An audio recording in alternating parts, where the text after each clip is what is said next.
Okay, so to show you what we have done this sprint, unfortunately, I will be the only one presenting the video today as everyone else has finals and whatnot to take care of.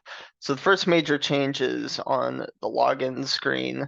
You can select your role. The whole thing looks a little bit cleaner. You have username and password, but most importantly, you have this register button if you want to register as a new user. You click it and you select your desired role. So register as a student, enter a username. Sure, let's go Bill, password 123, 123, Bill, I don't know, Bill Brown with a green belt. Register, registration successful. Now the program logs in, and as for UI changes, that is one of them. The other main UI change that we made is mostly to do with these course dialogues. So currently these are the two courses that this main screen shows. The big change that I made is I implemented the ability to hide private courses. So it still is registered here, but it doesn't show up on the main page if it's a private course. And the way that you see this is that there is a button here that gives you a list of courses that ideally would be like a administrator slash owner only usability.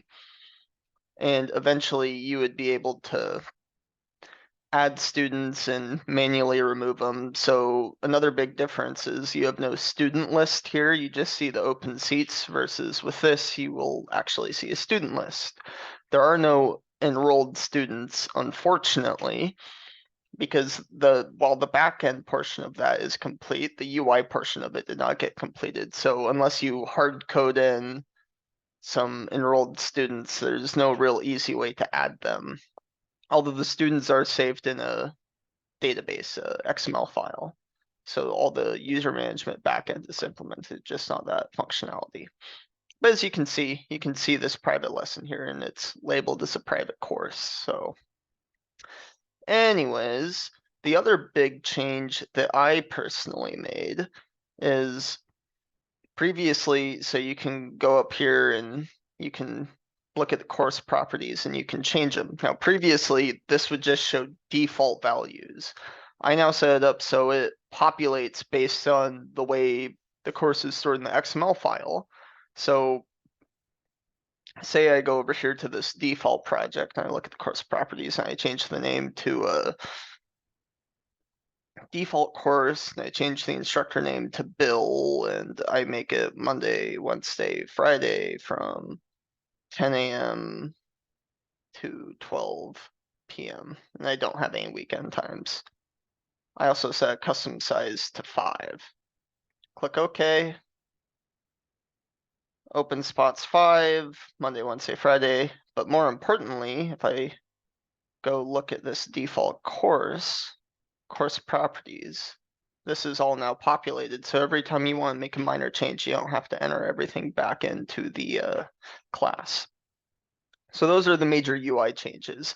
As for the other major changes that other members of our team are working on, Clint, as I mentioned, was the one mostly responsible for implementing the user database, which is stored as an XML file. He also did the whole registration screen. Mickey also helped with the original implementation of those classes. Clint just retooled them so they wrote to a database. Dewan spent time mostly going through the code and fixing check style violations and whatnot, and then Mickey went through and God bless her, she went through and documented most of the code, not quite all of it, but that was what she spent a lot of her time doing. And that is a pretty labor intensive process. And finally, Quentin spent a lot of time going through and fixing as many spot bug violations as he could, trying to hit that 60% mark, and he completed that, so props to him for that. But Overall, that is what we spent our time doing this sprint. Thank you.